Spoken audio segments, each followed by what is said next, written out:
Het internationale sportevenement biedt sinds 1992 een podium voor traditionele streeksporten voor duizenden sporters uit de hele wereld.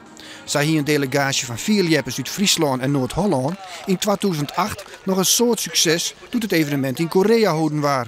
Friesland wil nu de World Sport for All Games in 2016 naar uw provincie helpen.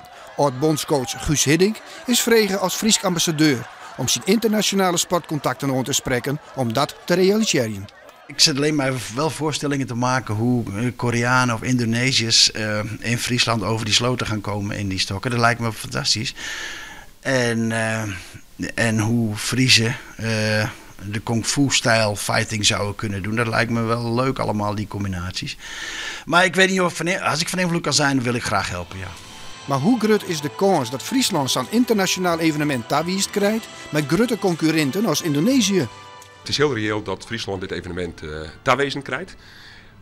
Wij weten heel goed wat Tavisa met dit evenement vereigen had. Breedte sport, zoenens. En de invulling die wij er aan jouwen, die sluit ik heel nauw aan bij de doelstelling die Tavisa, de internationale organisatie die over dit evenement gaat, daarmee had. Maar wat is de weerdekracht van dit evenement van Friesland? Friesland kennen we onder vooral tonen als een gebied waarin op het gebied van sport en cultuur tradities een heel soort te beleving valt. Werd een soort kennis zit als we het hebben over milieu, over wettertechnologie. Dat willen we de vooral exen litten. En we verwachten toch een 400.000 bezoekers die hier verblijven zullen, eten, drinken, sliepen.